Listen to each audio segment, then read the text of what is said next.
Tarbiyah Sunnah Channel. Lillah, nyunnah, merenah. Yuk belanja di Tarbiyah Sunnah Mart.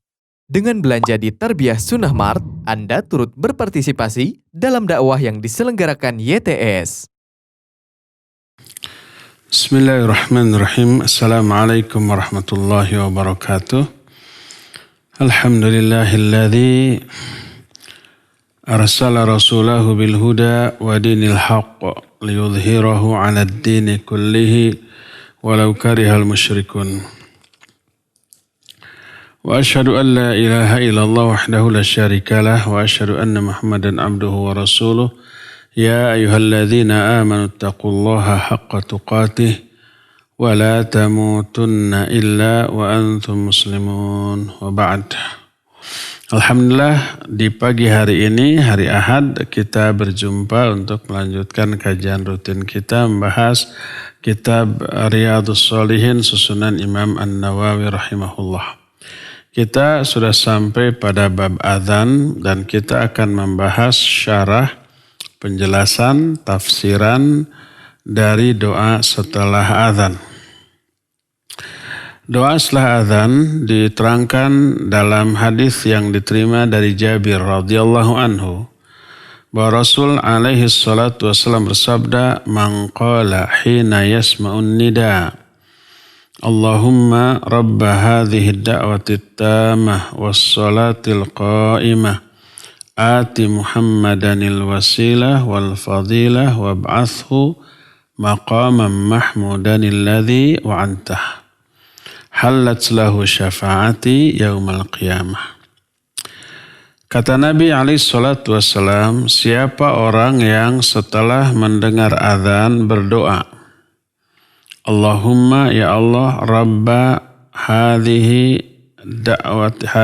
da'wati tamah, ya Allah pemilik ajakan atau seruan yang sempurna ini, wassalatil qa'imah dan salat yang akan ditegakkan ini, ati Muhammadanil wasilata wal fadilah, berikan kepada Muhammad wasilah dan fadilah, wab'athhu maqamam mahmudanil ladzi wa'antah, dan angkatlah dia ke posisi yang terpuji yang engkau telah janjikan kepadanya. Siapa yang berdoa dengan doa tersebut seusai adzan, halat lahu syafaati yaumal qiyamah, halallah baginya syafaatku pada hari kiamat.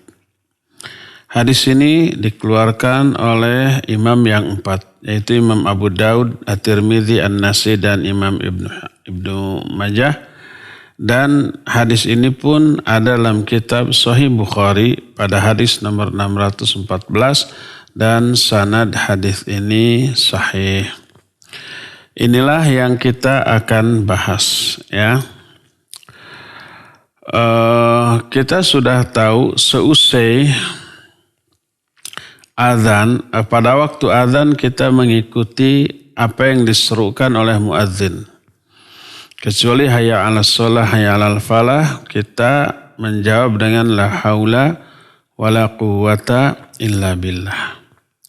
Adapun selain itu kita mengikuti seperti apa yang dikatakan oleh muadzin.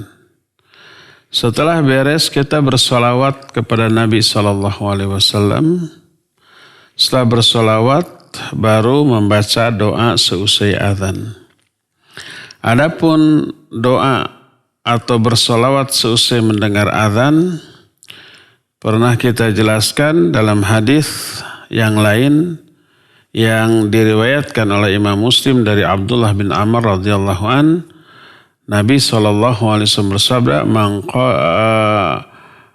qala mithla ma qala al-muadzin thumma shalla ala nabi thumma sa'ala Allah al-wasilah lirrasul alaihi salatu wassalam, halat lahu syafa'ah.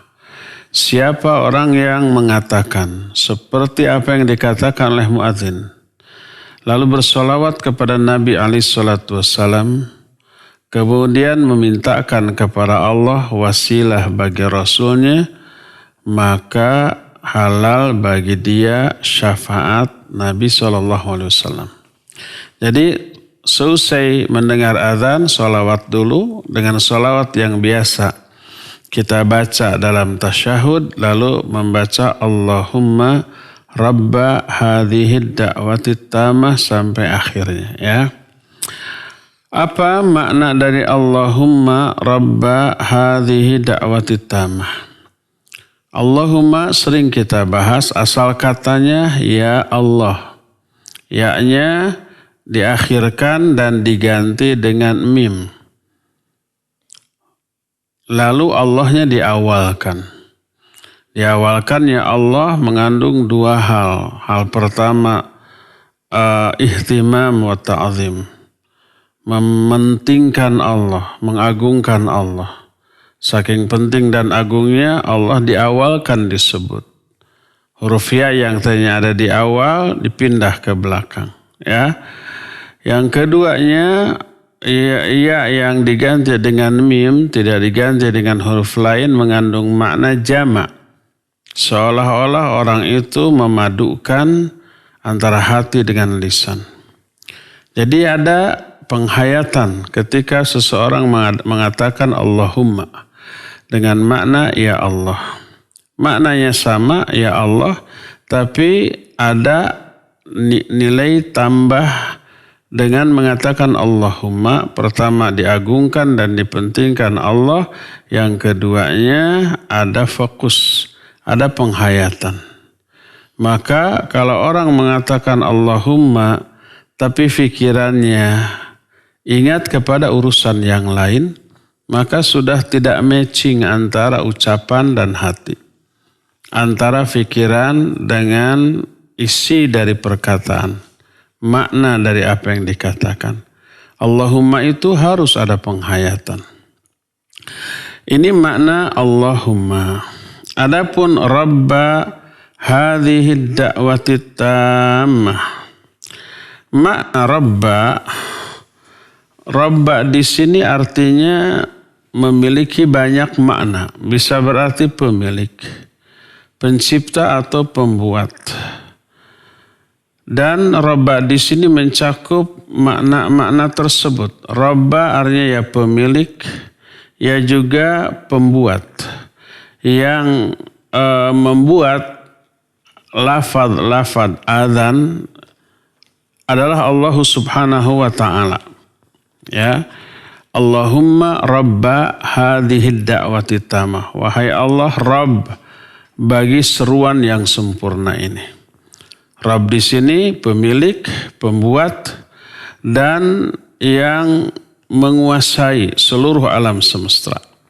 Termasuk lafaz adzan yang disebut oleh Nabi SAW dalam hadis ini dengan sebutan hadhi da'wati tamah.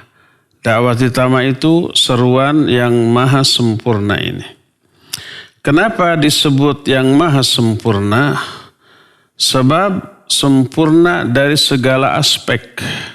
Dari segi susunan kalimat, dari segi jumlah berapa kali diulang, dari segi isi kandungan. Apa isi kandungan dari adzan ini? Banyak. Adzan ini di dalamnya terkandung pengagungan kepada Allah Subhanahu wa ta'ala. Yaitu apa? Yaitu bertakbir mengagungkan Allah. Kemudian ada syahadat terhadap ketauhidan Allah. Asyhadu an la ilaha illallah. Kemudian juga ada syahadat terhadap kerasulan Muhammad SAW. Kemudian ada ajakan untuk sholat. Ada seruan untuk meraih kebahagiaan ataupun kesuksesan, kejayaan, keberhasilan. Kemudian diulang mengagungkan Allah Azza wa Jalla. Kemudian ditutup dengan kalimatut tauhid. Maka adakah seruan yang lebih sempurna daripada seruan yang terkandung dalam lafaz-lafaz adzan? Tidak ada. Ini yang paling sempurna. Ya. Maka bila seorang menyatakan ayuhan nas sallu, wahai manusia sallu, ayo kita sholat. Ini juga ajakan. Ini juga seruan. Tapi seruan ini tidak multi makna, tidak multi aspek. Hanya ajakan untuk sholat semata-mata. Adapun azan, ada pengagungan kepada Allah, ada tauhid dengan dua jenis tauhid, ada syahadat dengan dua jenis syahadat, yaitu syahadat tauhidullah dan syahadat kepada kerasulan Muhammad SAW. Ada ajakan seruan untuk sholat, seruan untuk meraih kebahagiaan, kemudian takbir lagi, kemudian ditutup dengan kalimat tauhid lagi. Maka itu adalah seruan yang amat sangat sempurna. Makanya dikatakan Allahumma rabba hadhihi da'wati tammah. Adapun wassalatil qa'imah, al-qa'imah artinya allati satuqam. Salat yang segera setelah ini akan ditegakkan. Itu juga milik Allah dan dibuat oleh Allah, baik tata caranya, jumlah rakaatnya, bacaan-bacaan dan zikir serta doa yang ada di dalamnya, itu Allah semua yang menetapkan. Allah Subhanahu wa ta'ala yang menyusunnya untuk dilakukan oleh manusia. Manusia tidak boleh berkreasi tentang sholat semau dia, hasil olah fikir, olah rasa yang dia lakukan. Enggak. Tata cara ibadah kepada Allah harus menurut aturan yang Allah tetapkan berdasarkan wahyu. Jadi salat yang akan ditegakkan ini juga milik Allah. Rabba hadhihi da'wati tammah was salatil qaimah. Wahai Allah, pemilik seruan yang sempurna ini dan salat yang akan ditegakkan ini. Ya. Oleh karena itulah maka salat di dalamnya mengandung seluruh syariat yang dibuat oleh Allah Subhanahu wa ta'ala. Yang ditetapkan dan disusun oleh Allah Subhanahu wa ta'ala. Ini makna yang pertama dari qaimah. Artinya allati satuqam. Yaitu salat yang akan ditegakkan ini. Makna yang kedua ay dzatul istiqamah wat tamam. Makna al-qaimah adalah yang memiliki keistiqamahan dan kesempurnaan. Istiqamah itu lurus. Salat yang di dalamnya merupakan seluruh aspek yang lurus dan benar, tak ada kebatilan, tak ada kekeliruan, penyimpangan, kesalahan. Bahkan yang mubah, yang mubah dalam arti tidak ada kebaikan, tidak ada keburukan. Enggak, semuanya baik. Semua yang ada dalam sholat itu agung. Sejak mulai takbiratul ihram sampai salam. Selesai takbiratul ihram dari segi bacaan ya. Kita baca iftitah, kita baca fatihah, kita baca surat. Semuanya agung. Ketika ruku, kita mengagungkan Allah dan menghinakan diri sendiri. Ketika i'tidal, kita memuji Allah. Ketika kita sujud, kita meninggikan Allah dan menghinakan diri sendiri. Ketika duduk di antara dua sujud, kita istighfar, memintakan ampunan Allah. Rabbighfirli. Kemudian ketika tasyahud, di sana ada syahadat. Ada sanjungan pujian kepada Allah. Ada doa kepada Rasul alaihi salatu wassalam. Ada syahadat, ada sholawat. Ya, dan ada doa minta perlindungan kepada Allah dari semua keburukan. Nah, sampai salam itu semuanya lurus, istiqamah, mustaqim. Mustaqim itu artinya lurus, tidak ada kekeliruan, tidak ada tidak ada penyimpangan, semua serba sempurna. Itulah yang dimaksud as-salatil qaimah dan salat yang qaimah. Ya, tak ada kebatilan sedikit pun di dalam sholat. Nah, sehingga cocok dengan kalimat sebelumnya, Allahumma rabba hadhihi da'wati tamah was sholatil qa'imah. Ya Allah, pemilik seruan yang sempurna ini dan sholat yang juga sempurna. Sholat yang di dalamnya hanya ada kebaikan. Kebaikan-kebaikannya mencakup seluruh aspek. Aspek lahir, aspek batin, aspek pribadi, aspek sosial, aspek duniawi sampai aspek ukhrawi. Di dalam sholat semuanya ada. Ada enggak aspek atau fungsi keuntungan duniawi dari sholat? Ada semuanya. Ya, seperti umpamanya di dalam doa antara dua sujud ada warzuqni wa'afini, minta rizki, minta kesehatan, itu duniawi sifatnya. Ya, ukhrawinya lebih dominan daripada duniawi. Tapi duniawinya ada. Untuk pribadi ada, untuk orang lain ada. Assalamu alaina wa ala ibadillahi sholihin. Semoga keselamatan terlimpah kepada kami dan kepada semua hamba-hamba Allah yang soleh. Akhir dari sholat, assalamualaikum, itu untuk kepentingan orang lain. Mendoakan orang lain dengan keselamatan, barokah dan juga rahmat. Jadi multidimensi fungsi semua ajaran yang ada di dalam sholat ini, maka sempurna. Itu yang dimaksud dengan wassolatil qaimah. Jadi qaimah mengandung dua makna. Yang pertama, sholat yang akan ditegakkan sebentar lagi seusai adzan ini. Dan yang keduanya, sholat yang benar-benar sempurna mencakup seluruh aspek kebutuhan dan kehidupan manusia. Itulah Allahumma rabba hadhihi da'wati tamati wassolatil qaimah. Ati Muhammadanil wasilah. Ati, berikan. Kepada siapa? Kepada Muhammad. Dibaca Muhammadanil wasilah. Ada nun, disebutnya nun wiqayah. Karena apa? Karena ada tanwin. Tanwin itu sama dengan nun mati. Ya, kemudian bersambung dengan huruf mati, alif lam. Alif lam di sana kan mati.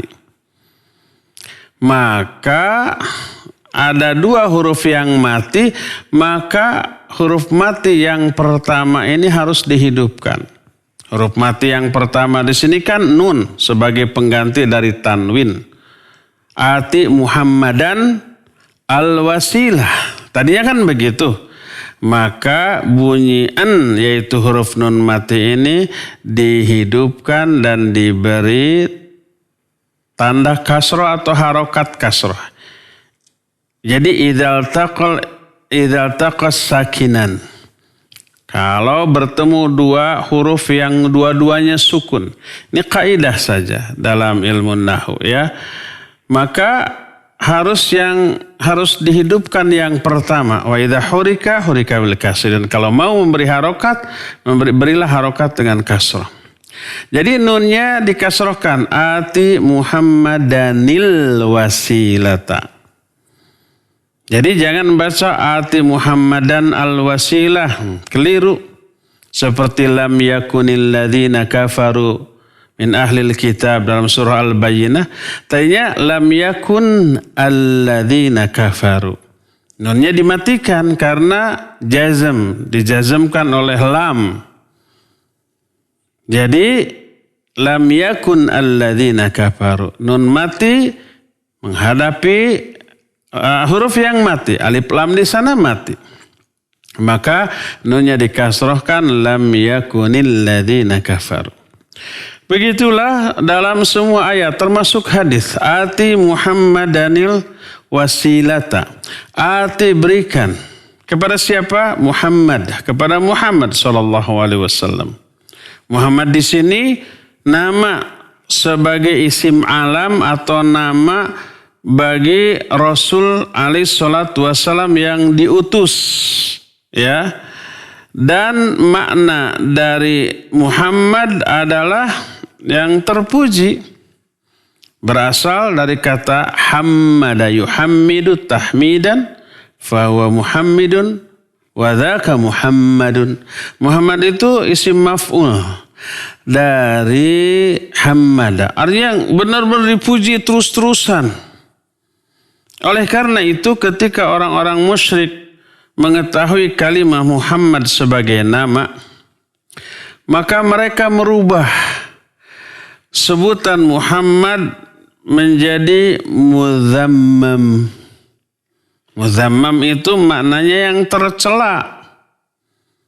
Karena apa? Karena mereka tidak mau seluruh nilai positif yang ada dalam diri Nabi SAW itu terungkap, nggak mau. Ya walaupun semua yang ada dalam diri Nabi SAW itu positif, baik. Tak ada keburukan sedikit pun. Sebelum Nabi SAW diutus menjadi Rasul, beliau dipuji tanpa cela, termasuk oleh orang-orang musyrik. Gelar Al-Amin, artinya yang maha terpercaya ini, yang memberikannya orang-orang musyrik kepada pribadi Nabi SAW. Orang yang paling amanah, yang paling jujur, paling terpercaya, gak pernah dusta, gak pernah berbuat keburukan. Setelah menyerukan kalimat tauhid la ilaha illallah, berubah sebutannya menjadi kadzab, menjadi pendusta.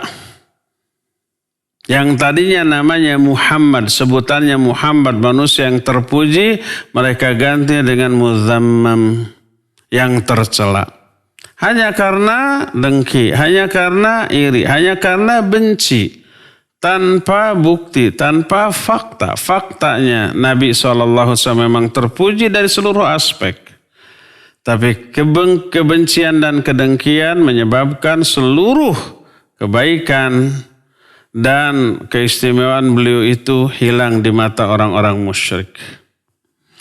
Ati Muhammadan, berikan kepada Muhammad. Artinya kepada Rasul SAW.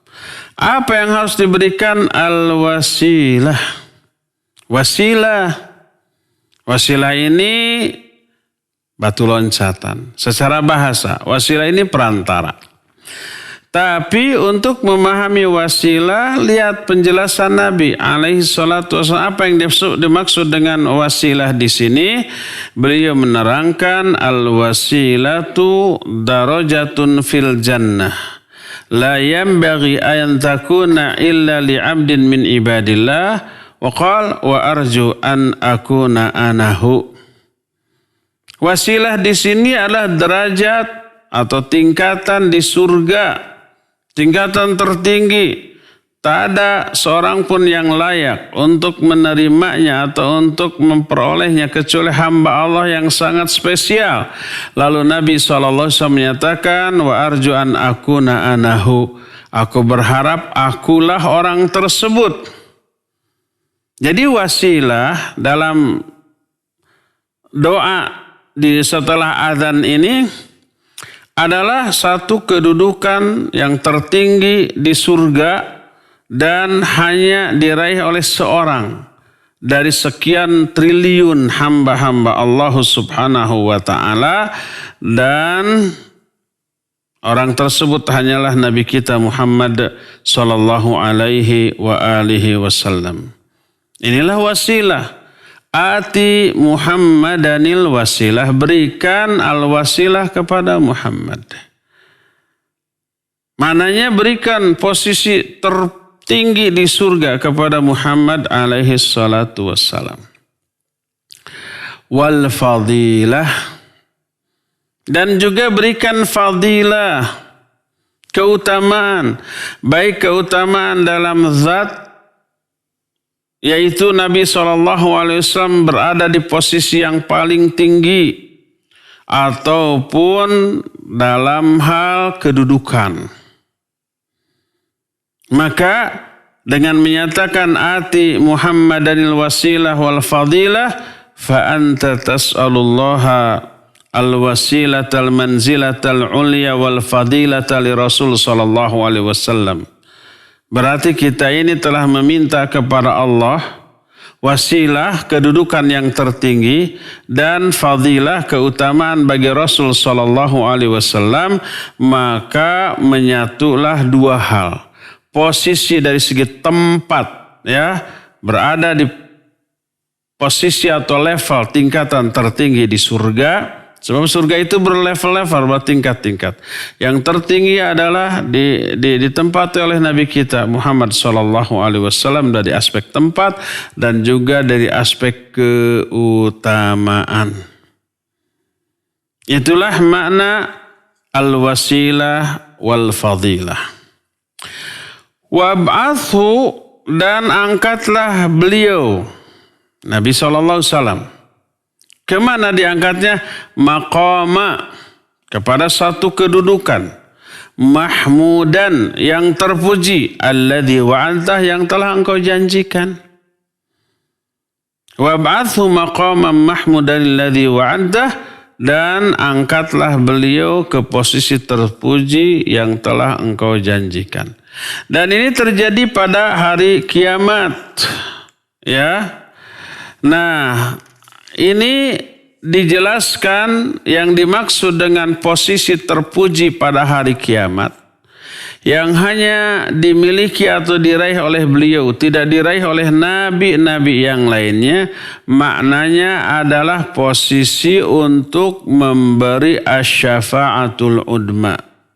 Asyafa'atul uzma ini syafaat teragung yang hanya dimiliki oleh beliau. Nabi-nabi lain di kalangan ulul azmi minar rusul, para rasul yang disebut dengan ulul azmi.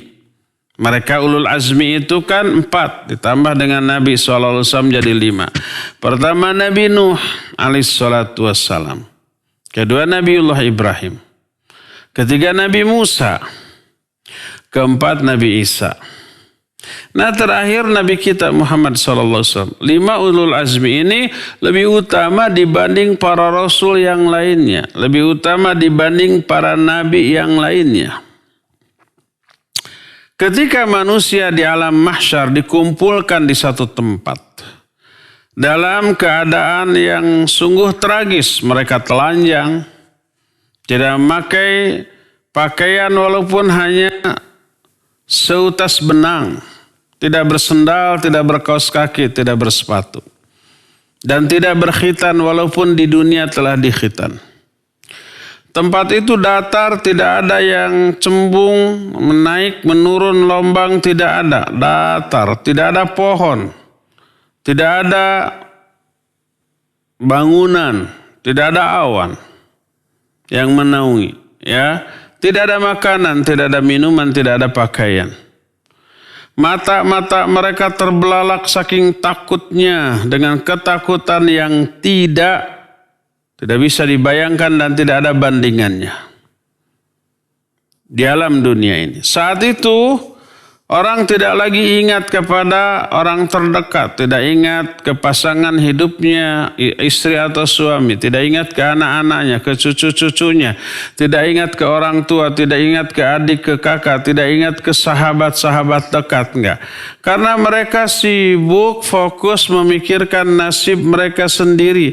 Kalau toh ada orang yang kenal di dekatnya kiri kanan, tidak saling menyapa. Allah berfirman dalam surah Al-Mu'minun ayat yang ke-101, فَإِذَا نُفِخَ فِي السُّورِ فَلَا أَنْسَابَ بَيْنَهُمْ يَوْمَئِذٍ وَلَا يَتَسَاءَلُونَ. Ketika ditiup sangkakala, ini tiupan yang kedua ini. Tiupan yang kedua ini membangunkan seluruh makhluk. Hidup lagi, kemudian mereka berkumpul di padang mahsyar. Fala ansaba bainahum, tidak ada lagi hubungan nasab di antara sama mereka. Kalau di dunia musibah, malapetaka apapun yang teralami, gempa bumi kek, banjir kek, tsunami kek, yang pertama kali diingat difikirkan itu keluarga. Suami mencari istrinya dan anak-anaknya, juga orang tuanya, saudaranya. Istri juga mencari suami dan anak-anaknya. Anak-anak mencari orang tuanya dan saudara-saudara. Itu di dunia. Tapi di akhirat fala ansaba bainahum yauma idzin. Tidak ada lagi hubungan nasab. Tidak peduli lagi. Wala yatasaalun, dan tidak saling menyapa. Bahkan semua orang lari dari keluarganya, menghindar. Sebagaimana firman Allah, yauma yafirrul mar'u min akhihi wa ummihi wa abihi wa sahibatihi wa banihi likulli imri'in yauma idzin sya'nu yughni. Kata Allah Azza wa Jalla, pada hari itu setiap orang lari dari saudaranya, dari ibunya, dari bapaknya, dari pasangan hidupnya, dari anak-anaknya. Semua orang sibuk dengan urusan masing-masing. Sampai nggak akan merasa malu walaupun semua dirinya telanjang. Laki dan perempuan bercampur saat itu. Kalau itu terjadi di dunia, maka orang-orang akan sibuk menutupi auratnya. Tapi di sana urusan yang harus mereka hadapi jauh lebih dahsyat daripada memikirkan aurat, melihat aurat orang lain. Sebagaimana Aisyah radhiyallahu anha ketika mendengar Nabi SAW bersabda bahwa manusia dikumpulkan dalam keadaan telanjang, kata Aisyah, kalau begitu laki perempuan saling melihat auratnya masing-masing. Apa kata Nabi SAW? Al-amru a'dhamu min ayyahammahum dhalik. Perkara yang mereka harus hadapi itu lebih dahsyat, lebih mengerikan, lebih menarik perhatian daripada harus memperhatikan aurat orang lain. Oleh karena itulah maka Allah lalu mengilhamkan kepada mereka untuk mencari siapa yang bisa melepaskan mereka dari penderitaan di alam mahsyar. Mereka telanjang, kepanasan, matahari amat sangat dekat, keringat bercucuran sampai merendam mereka. Ada yang berdiri dan berjalannya dengan wajahnya, ya. Ada yang dibangkitkannya dalam keadaan tuli, buta dan bisu. Mengerikan. Mereka ingin segera lepas dari kondisi saat itu. Allah mengilhamkan kepada mereka untuk mencari orang yang bisa mengeluarkan mereka dari posisi seperti itu. Berbondong-bondong mereka ke Adam, minta agar Adam memberi syafaat kepada mereka. Adam tidak bisa, lalu mereka berangkat ke Nabi Nuh. Nabi Nuh tidak bisa, mereka berangkat ke Nabi Ibrahim. Nabi Ibrahim tidak bisa, datang lagi ke Nabi Musa. Nabi Musa tidak bisa, datang lagi kepada Nabi Isa, juga tidak bisa. Sampai akhirnya semua mengisyaratkan tuh datang kepada Muhammad SAW. Ketika mereka datang kepada Nabi kita alaihissalam, maka Nabi alaihissalam menyatakan, ya, saya memiliki hak untuk memberi syafaat kepada kalian. Lalu menghadaplah beliau kepada Allah Azza wa Jalla. Lalu tersungkur sujud dan memuji Allah dengan pujian-pujian yang Allah ilhamkan kepada beliau. Lalu disuruh mengangkat kepalanya dan meminta. Lalu Nabi SAW memintakan syafaat untuk manusia. Dan ini yang disebut dengan asyafaatul uzma. Dan ini yang disebut dengan maqamam mahmuda. Posisi yang terpuji. Allah berfirman dalam Al-Quran surah Al-Isra ayat 79, Asa ayyab'athaka rabbuka maqamam mahmuda, maka Allah akan mengangkat engkau, hai Muhammad, ke tempat yang terpuji. Kata-kata asa dalam bahasa kita diartikan mudah-mudahan. Kalau mudah-mudahan kan gak pasti. Tapi kalau asa dari Allah Azza wa Jalla, ini janji. Asa itu dari Allah pasti. Asa ayyab'athaka rabbuka maqaman mahmuda, maka Allah janji, dan janji Allah itu pasti, ya, akan ditunaikan. Allah akan mengangkat kamu kepada posisi yang terpuji, ya. Oleh karena itu yang dimaksud alladzi wa'adtah wab'athu maqaman mahmudan alladzi wa'adtah, angkatlah beliau yaitu Nabi SAW ke tempat yang terpuji yang engkau telah janjikan. Nah, yang engkau telah janjikan ini adalah janji Allah yang tertuang dalam Al-Isra 79 tadi. Kata-kata asa ini janji. Asa ayyab'atsaka rabbuka maqaman mahmudan alladhi asa ayyab'atsaka rabbuka maqaman mahmuda.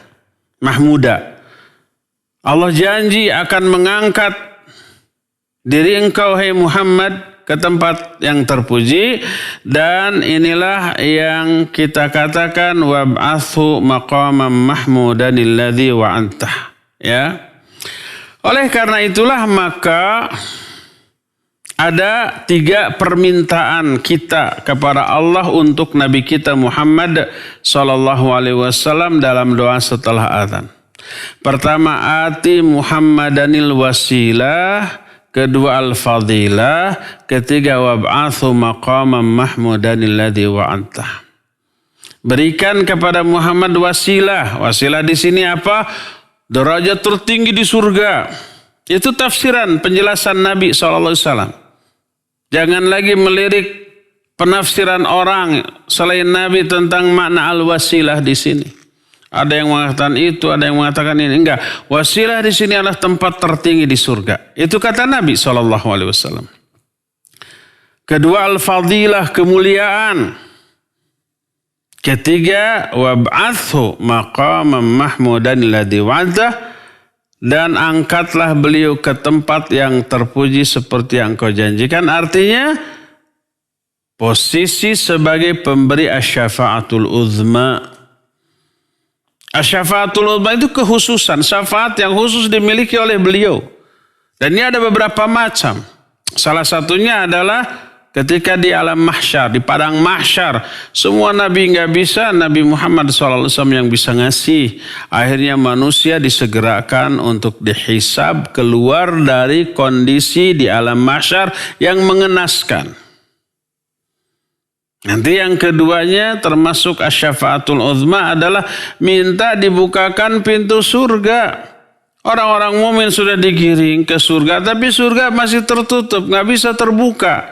Walaupun orang mukmin sudah divonis masuk surga. Sebelum Nabi kita Muhammad SAW yang pertama kali mengetuk pintu surga. Dan bagi beliaulah surga pertama kali dibukakan. Sebelum yang lain-lainnya. Dan itu termasuk dengan asyafaatul uzma.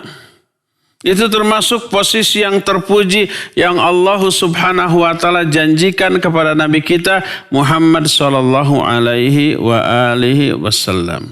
Ya. Jadi 3 permintaan dalam doa kita seusai azan kepada Allah bagi Nabi kita Muhammad sallallahu alaihi wasallam. Pertama al-wasilah, itu kedudukan yang tertinggi di surga. Kedua al-fadilah, keutamaan dari segi posisi. Kalau tadi tempat yang tertinggi, kalau ini posisinya mulia. Dan yang ketiganya adalah posisi terpuji sebagai pemberi asyafaatul uzma di alam mahsyar. Ya.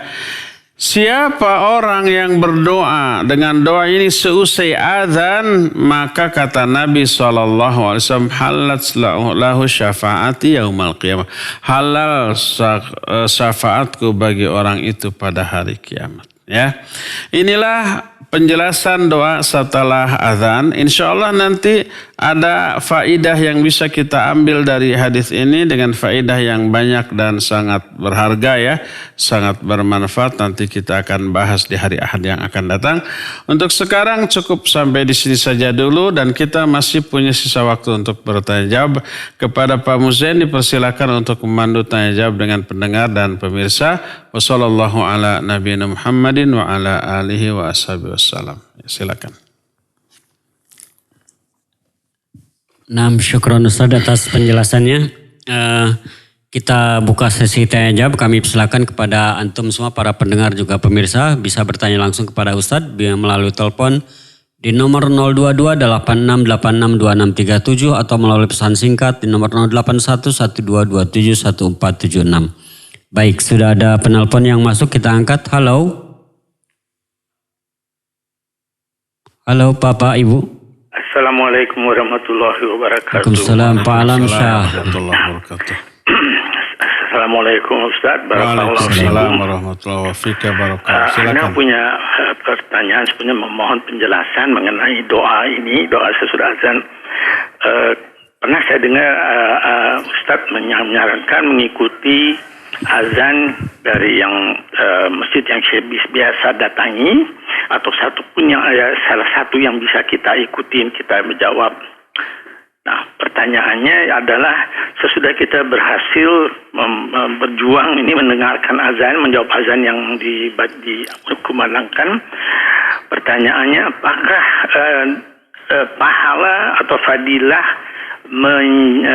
berdoa sesudah azan itu maksudnya berdoa di antara azan dan iqamah itu masih tetap ada bagi kita yang ingin berdoa pada saat-saat itu, dan apakah kita berdoanya mendengarkan dari radio yang ada di radio atau dari yang di masjid, dan apakah fadilahnya masih ada.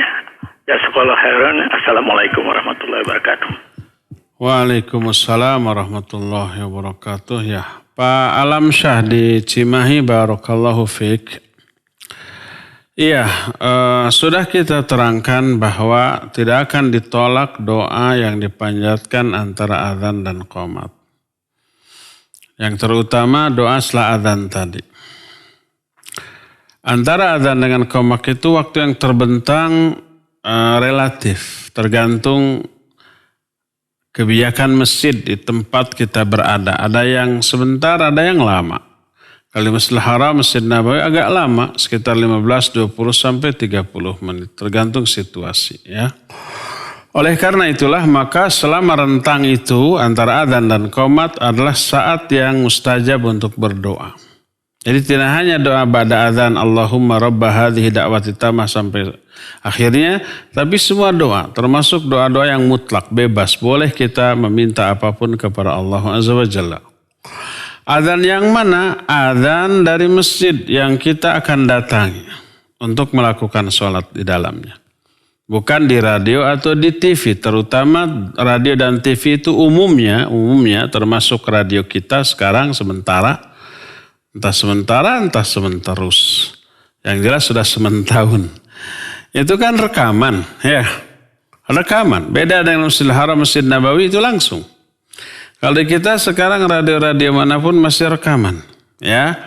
Maka rekaman pertama tidak disyariatkan untuk dijawab. Yang kedua juga tidak disyariatkan untuk berdoa seusai azan dalam bentuk rekaman. Karena bukan orang, ya.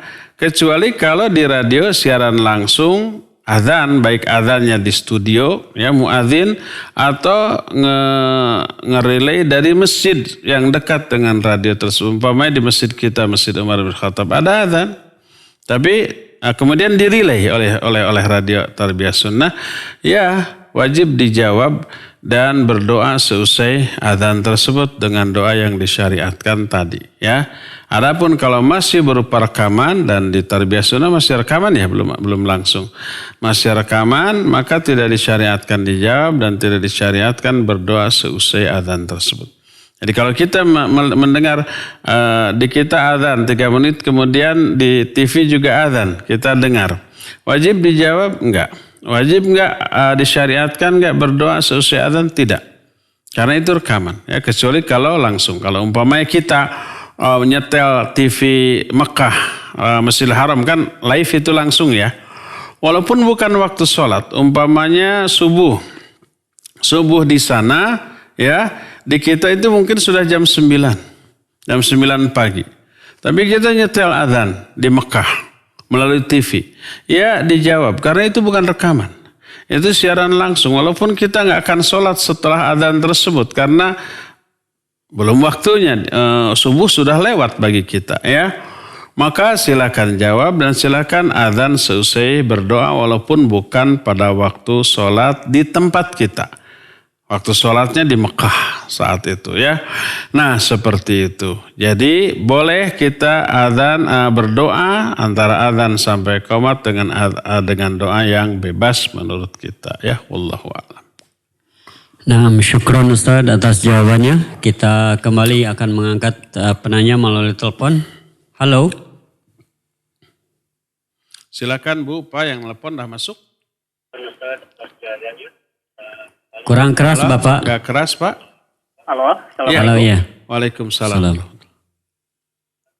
Assalamualaikum. Waalaikumsalam. Dari siapa Silakan, di mana Pak? Kurang keras Pak, bisa lebih dekat ke mulut teleponnya Pak? Halo, ya, assalamualaikum. Ya, waalaikumsalam. Silakan. Siapa Pak? Ya, saya Alamsa dari Cigadung, Ustaz. Pak Alamsah juga. Alamsah silakan. kedua. Silakan Pak Alamsah. Pertanyaannya ini, Ustaz, saat kita mendengar azan, tapi saat itu kita sedang buang air besar atau buang air kecil, kita menjawabnya. Iya. Apa hukumnya, Ustaz, gitu kan? Iya. Atau saat itu kita lagi berwudu gitu, Ustaz, saat mendengar azan seperti Iya. itu. Lalu ada yang saya dengar untuk saat ini kan pada masa pandemi kita sholat Jumatnya itu harus 40 orang. Sementara di masjid dekat rumah itu tidak sampai 40 orang gitu, Ustaz. Iya. Apa kita harus sholat zuhur setelah itu atau gimana itu, Ustaz? Mungkin itu, Ustaz. Iya. Jazakumullah khair. Sebentar Pak Alamsah, Pak Cigadung Iya. tuh di mana? Cigadung Dago. Cigadungnya ini jalan terusan, Ustaz. Di Dago ya?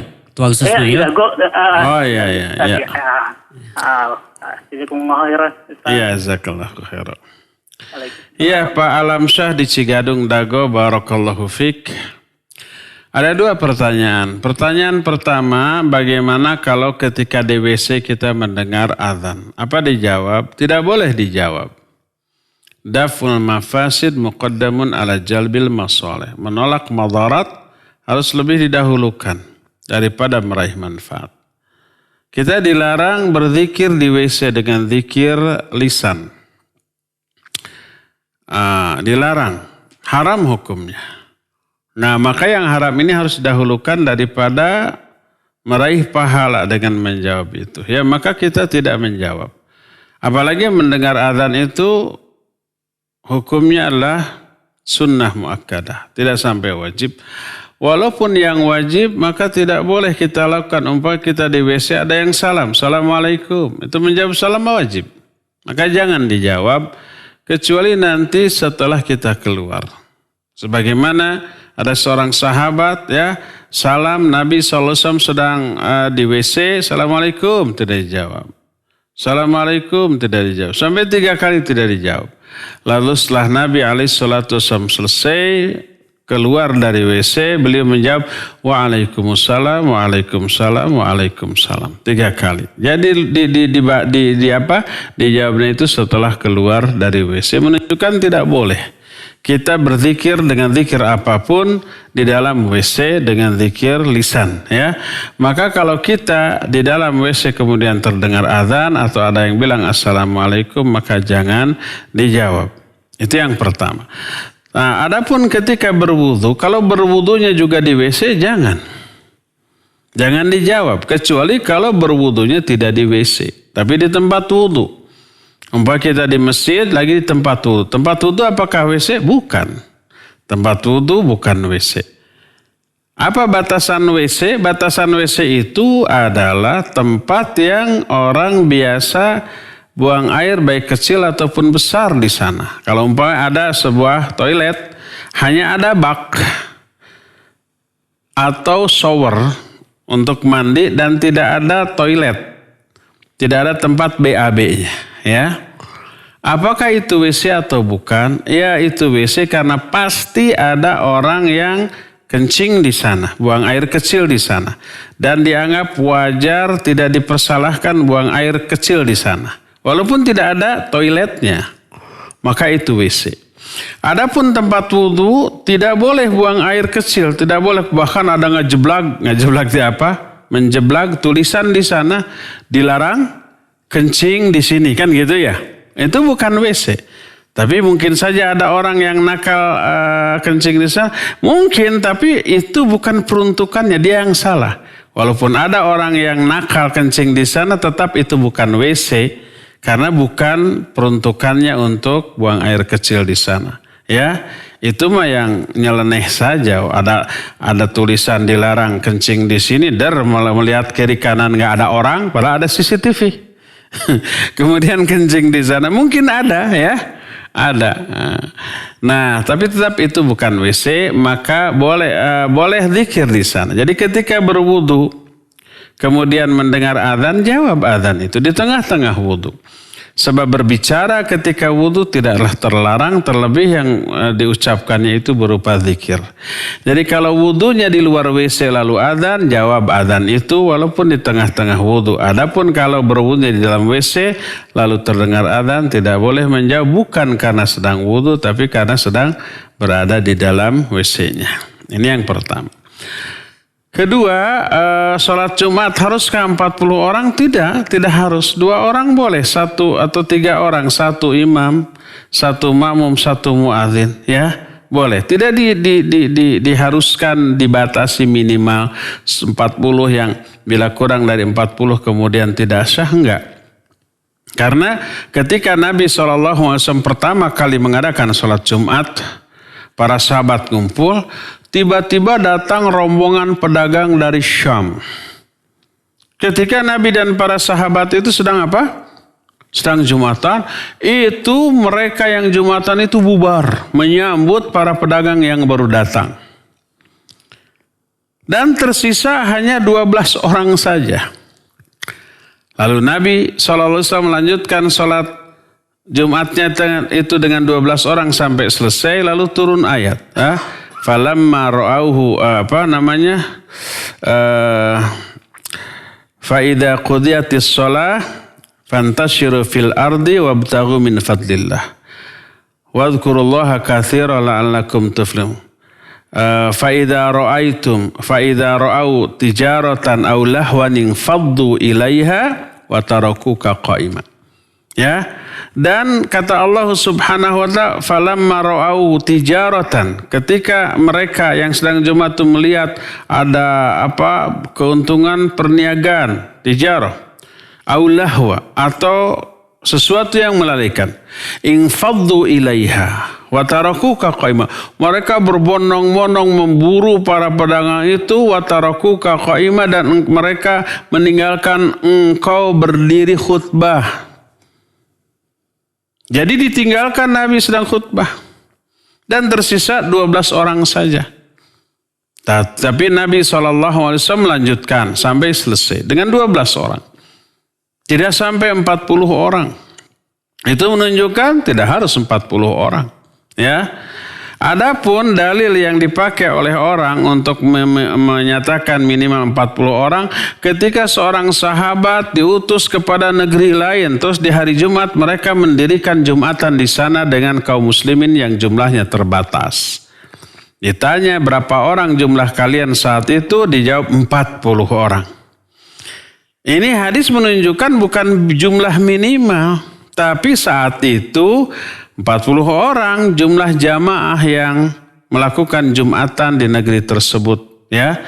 Dan itu bukan menjadi dalil tentang batas minimal sholat Jumat.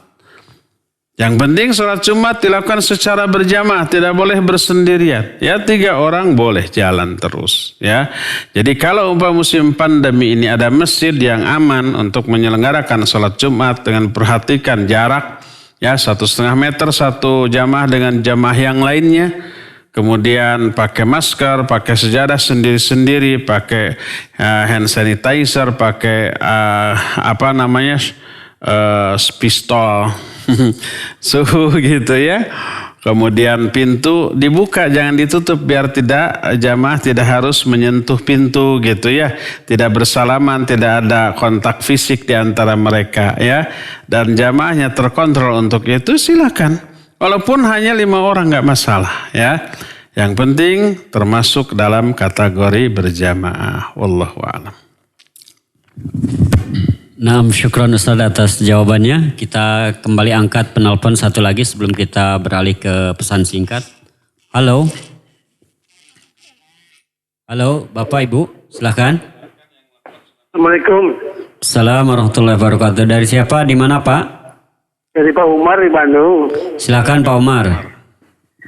Jadi mau tanya, tapi sudah tanya sama Pak Alamza yang pertama itu. Jadi pertanyaan diganti. Iya. Iya, nggak apa-apa Pak. Bagus. Jadi Sejak dulu Pak Ustaz, saya menerjemahkan Bismillah itu dengan nama Allah, ya, sama pembeli lagi penyayang. Sekarang kemarin ada Ustaz menasihati saya bahwa tidak boleh menerjemahkan dengan nama Allah, tapi harus atas nama Allah. Ini yang benar yang mana Ustaz? Apa semuanya salah? Apa bedanya kata dengan nama Allah dengan atas nama Allah? Hah? Apa bedanya atas nama Allah dengan nama Allah? Kalau dengan nama Allah, katanya Allah itu alat gitu. Seperti dengan palu itu. Oh iya. Iya. Ini Pak Umar Babakan Ciparai bukan Pak? Iya. Ya, jazakumullah khairan Ustaz. Iya. Assalamualaikum. Waalaikumsalam warahmatullahi. Iya, Pak Umar di Babakan Ciparai. Barakallahu fiik. Orang yang mengatakan dilarang menyebut dengan nama Allah yang Maha Pengasih, Maha Penyayang, orang itu nggak faham nahu atau faham hanya nahu dasar tapi tidak pernah belajar ilmu balaghah. Huruf B ya di dalam Bismillahirrahmanirrahim dibahas oleh para ulama. B di sana itu B apa? Ya, apakah B lil isti'anah? Ya, atau B lit tabaruk? Atau bi sebagai huruf jar yang disebut ba zaidah, atau bi apa gitu ya.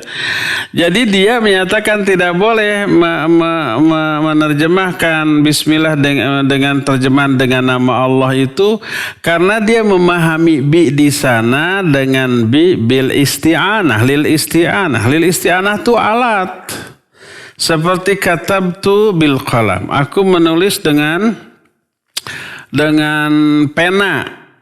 Bi ya, bi di sana disebut lil isti'anah menunjukkan alat menulis. Dia hanya faham bi itu dengan satu makna itu saja. Padahal bi di sana fungsi bi itu banyak. Salah satunya bi di sini adalah bi lit tabarruk ya. Bukan bi az-zaidah, bukan lil isti'anah, tapi bi dengan arti lit tabarruk untuk mengalap barokah. Dengan apa? Menyebut nama Allah. Artinya, kenapa? Dalam bahasa Arab, kalimat biasanya diawali oleh kata benda atau kata kerja. Oleh kata benda disebut jumlah ismiyah. Kalau diawali oleh kata kerja disebut jumlah fi'liyah. Tapi ini diawali oleh apa? Oleh huruf.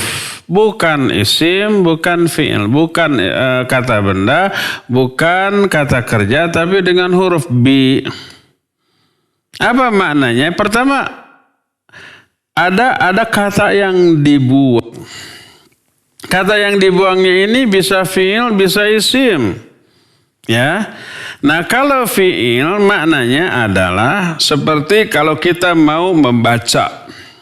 Kita langsung sebelum membaca itu bismillah dulu ya, baru membaca. Maknanya aqra'u bismillah. Aku membaca dengan menyebut nama Allah. Bi di sana dengan makna tabarruk, ngalap berkah, ngalap tenaon, mencari berkah, mencari rahmat, mencari pahala dengan menyebut nama Allah di awal perbuatan tersebut. Kalau kita mau makan, kita bismillah, maknanya akulu bismillah, aku makan dengan menyebut nama Allah. Ya, kalau kita umpamanya mau menulis, sebelum menulis kita bismillah, maknanya aktubu bismillah, aku menulis dengan menyebut nama Allah. Bi di sana litabarruk, karena Nabi SAW bersabda, kullu amrin dhiban la yubda'u fiha bismillahirrahmanirrahim fahuwa aqta. Setiap urusan yang memiliki kegunaan, manfaat atau nilai tapi tidak diawali dengan bismillahirrahmanirrahim, maka itu terputus dari rahmat Allah, dari barokah Allah Subhanahu wa taala. Maka semua pekerjaan, kita mau masak bismillah ya, kita keluar rumah bismillah. Ya, kita mau makan bismillah, mau tidur bismillah, bismika ya. Kayaknya itu sebagai pengganti dari nama Allah Subhanahu wa taala. Semua itu karena apa? Kenapa tidak Kenapa langsung diawali oleh huruf? Karena berkaitan dengan pekerjaan apapun yang kita akan lakukan. Makanya fiilnya atau kata bendanya dibuang. Tidak disebutkan.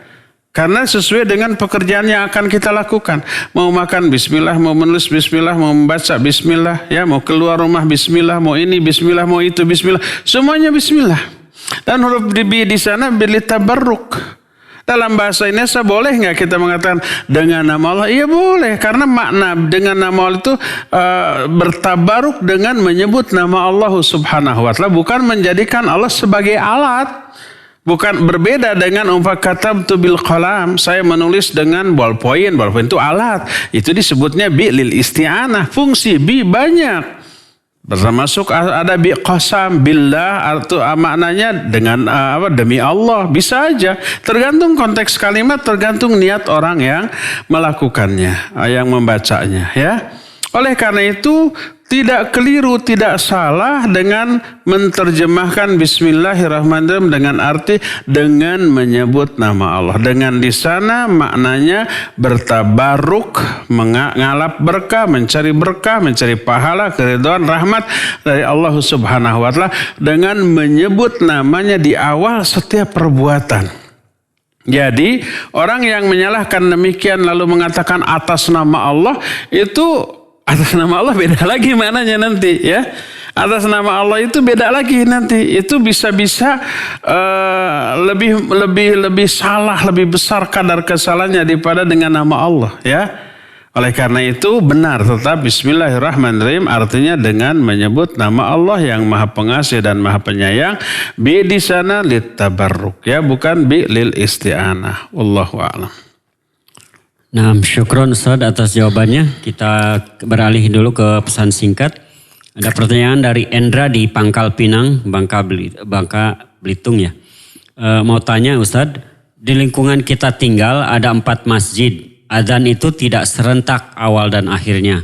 Dan suara dikumandangkan semuanya terdengar, kadang kita bingung mau patokan masjid yang mana. Karena saling kejar-kejaran. Apalagi kalau kita berhalangan untuk sholat di masjid. Terima kasih Ustadz atas tausiahnya. Barakallah. Jadi pertanyaannya mungkin pertanyaannya dia mana merasa yang harus bingung. dijawab gitu ya. Saya dijawab dan mana masjid yang siapa harus tadi? Di Endra di Pangkal Pinang mungkin melalui radio Amubayah atau streaming. Barakallahu fiik. Sudah ini pernah ditanyakan berkali-kali dan sudah dijawab berkali-kali. Intinya fattaqullaha mastata'tum. Bertakwalah kalian kepada sesuai dengan kemampuan kalian.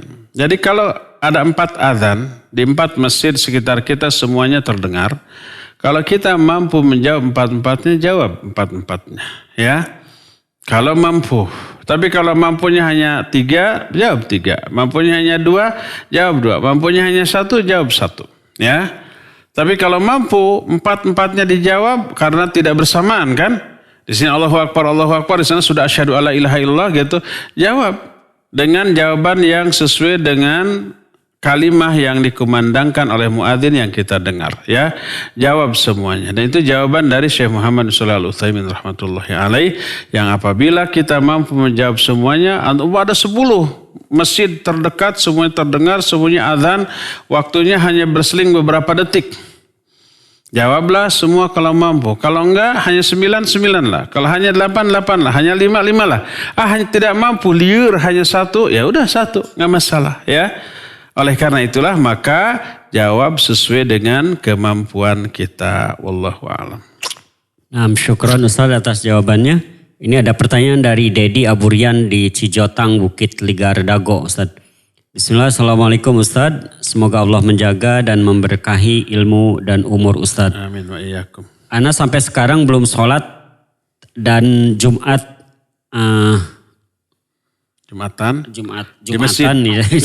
di masjid karena di masjid dekat rumah tidak memberlakukan disiplin protokol kesehatan. Mohon nasihatnya Ustaz. Iya, barakallahu fiik. Iya.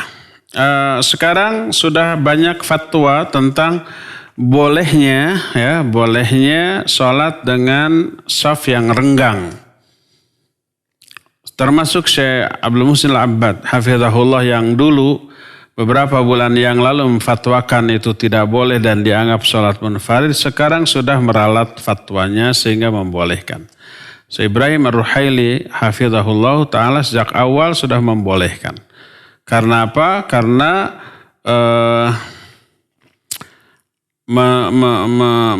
apa lawan dari renggang? Merapatkan saf itu hanya kewajiban tapi tidak termasuk rukun, ya.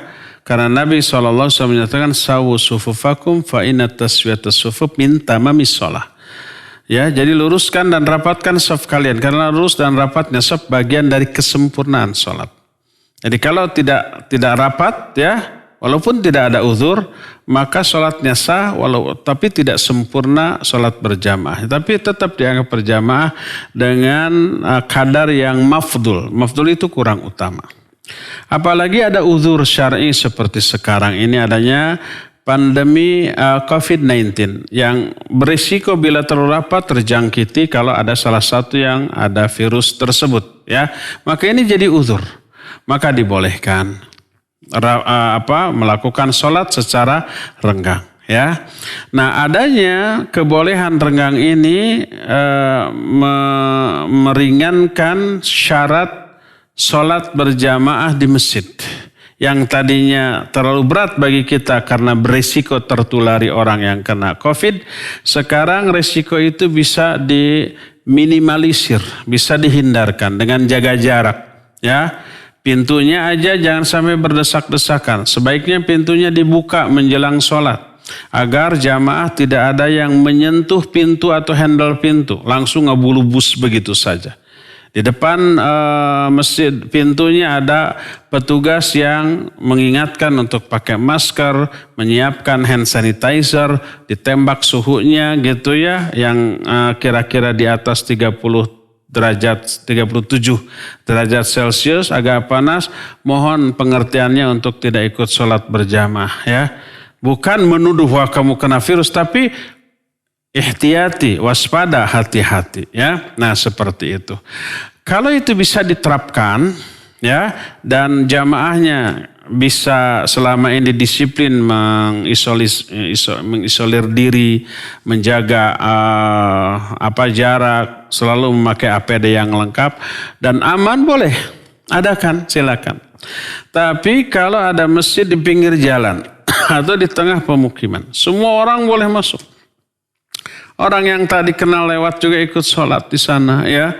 Orang yang sehari-harinya liar, pakai angkot, belanja berdesak-desakan di pasar, tidak memakai APD yang lengkap, tidak peduli terhadap terjangkiti atau tidak, lalu ke masjid seperti itu, ya. Atau umpamanya tidak jaraknya dijaga selama sholat, di luar sholat sampai berbisik begitu, hanya sejengkal. Maka beresiko. Sebaiknya masjid-masjid di pinggir jalan atau di tengah pemukiman umum yang jamaahnya tidak menjaga diri, sebaiknya tetap ditutup. Dan sampai menjadikan masjid sebagai media yang potensial untuk penularan COVID-19 ini, ya. Kalau tak ada yang buka tapi kita di dekat sana, sebaiknya tidak. Demi apa? Memelihara diri dari COVID sebagaimana sabda Nabi SAW, firra minal mazlum firaraka minal asad. Jauhikah oleh kamu, ya, wabah sebagaimana kamu menghindari singa. Seperti itu. Walaupun orang-orang berjamaah di sana, baik Jumatan ataupun sholat berjamaah, ya. Jadi kalau ada yang kita khawatirkan tidak terlalu ketat, jamaahnya kurang begitu perhatian, DKM-nya juga membebaskan dan berpotensi menjadi media penyebaran virus, maka sebaiknya kita tetap sholatlah di rumah, ya. Adapun kalau masjid yang sudah kondusif, teratur, disiplin, maka ya sebaiknya kita sholat di masjid. Jadi kondisi satu masjid dengan masjid lain tidak sama. Jangan sampai di sana juga diberlakukan sholat, kita juga ada di sini. Kondisinya beda dong, ya. Tidak sama. Yang apabila DKM tersebut menjadi DKM di masjid ini tentu saja tidak akan memberlakukan atau membuka kembali masjid untuk sholat karena kondisi yang berbeda, ya. Wallahu a'lam. Terakhir, ya. Ya, syukron Ustaz atas jawabannya. Ini ada pertanyaan 2 orang tentang saum yang bisa dibacakan. Yang pertama dari hamba Allah di Gresik. Assalamualaikum warahmatullahi wabarakatuh. Ustadz, bolehkah berpuasa setiap hari termasuk hari Sabtu dan Ahad kecuali hari-hari yang dilarang? Yang kedua dari Ibu Nur di Bandung yang biasa nelpon, sekarang pesan lewat pesan singkat. Puasa Ayamul Bid kemarin ada halangan. Bolehkah puasa Ayamul Bid itu diganti di hari-hari yang lain katanya? Silakan Ustaz. Barakallahu fiik. Ya, pertama yang di Gresik. Apa pertanyaannya? Saum? Boleh enggak setiap hari saum kecuali di hari-hari yang diharamkan? Hari yang diharamkan itu Idul Fitri, Idul Adha dan hari-hari tasyrik. Ya. Terus juga tidak melakukan saum Jumat secara infirad. Kalau mau hari Jumat harus diawali dari hari Kamisnya. Ya, boleh apa tidak? Boleh. Karena itulah yang dilakukan oleh para istri Nabi setelah Nabi SAW wafat. Mereka saum terus. Ya, apakah itu disebut saum dahar? Tidak. Saum dahar itu termasuk saum yang dilakukan di hari-hari terlarang. Kalau mereka di hari terlarang, hari tasyrik tidak saum. Idul Fitri, Idul Adha tidak saum. Jumat infirad tidak saum. Ya. Nah, tapi tidak ada larangan sudah seperti yang sering saya bilang. Tidak ada larangan saum sunat di hari Selasa, hari Rabu. Ya. Hari Jumat asal diawali oleh hari Kamisnya. Tidak ada larangan untuk saum di hari Ahad. Yang ada larangan itu infirad hari Jumat, ya, hari-hari tasyrik, hari Idul Fitri, hari Idul Adha. Dan sebagian ulama ada yang melarang saum sunat hari Sabtu. Berdasarkan hadis yang sahih riwayat Imam Abu Daud menyatakan la tasumu yaumas sabt illa fima afturida alaikum. Jangan kalian saum di hari Sabtu kecuali saum yang diwajibkan. Yang diwajibkan itu qadha Ramadan atau saum kifarat atau saum nazar boleh dilakukan pada hari Sabtu. Adapun saum sunnah maka tidak boleh. Yang berpendapat seperti salah satunya adalah Syekh Al-Albani rahimahullahu ta'ala. Sampai-sampai kalau toh saum Arafah, saum Asyura bertepatan di hari Sabtu, kata beliau jangan saum karena termasuk larangan yang diterapkan dalam hadis ini. Adapun jumhur ulama menyatakan boleh hari Sabtu melakukan saum. Berdasarkan hadis yang sahih riwayat Imam Bukhari, Ummu Salamah radhiyallahu anha menyatakan Nabi SAW suka melakukan saum di hari Sabtu dan hari Ahad. Suatu saat ada seorang istri Nabi SAW di hari Jumat saum. Oleh Nabi alaihissalam ditanya, hal satasumina ghadan, apakah kamu akan saum besok? Berarti besok itu apa? Sabtu. Kata istrinya itu tidak. Hal sumti bil amas, apakah kamu itu saum enggak kemarin? Kemarin berarti hari Kamisnya. Dijawab tidak. Jadi istrinya ini hanya saum di hari Jumat saja. Ditanya besok akan saum? Tidak. Kemarin saum enggak Kamis? Tidak. Kalau itu aftiri. Kata Nabi alaihissalam, kalau begitu kamu harus berbuka. Menunjukkan tidak boleh infirad. Infirad itu menyendiri saum di hari Jumat saja tanpa hari Kamisnya dan tanpa dibarengi dengan hari Sabtunya. Sekaligus dalam hadis ini juga ada faedah bolehnya saum sunnah di hari Sabtu. Karena Nabi SAW menyatakan, apakah kamu akan saum besok hari Sabtunya? Istrinya menjawab tidak. Maka tidak boleh. Karena apa? Karena terlarang infirad hari Jumat. Adapun kalau besoknya hari Sabtunya saum, berarti boleh, menunjukkan kebolehan saum sunnah di hari Sabtu. Walhasil saum sunnah di hari Sabtu termasuk saum yang hukumnya diikhtilafkan oleh para ulama. Tapi jumhur ulama menyatakan dibolehkannya hal tersebut. Ya, jadi boleh bagi laki-laki ataupun wanita melakukan saum setiap hari, terus hari apapun, kecuali hari-hari yang terlarang. Hari yang terlarang itu ada 6. Pertama Idul Fitri, yang kedua Idul Adha, 3, 4, 5 hari apa?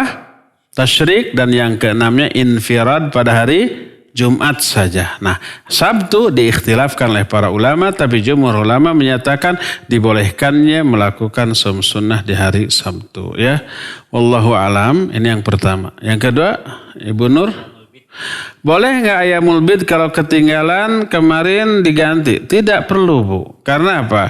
Kalau ketinggalannya kemarin itu karena ada uzur syar'i, baik sakit, safar, ataupun ada tamu ataupun bertamu, ya, lalu tidak saum, maka pahala ibu tetap dapat.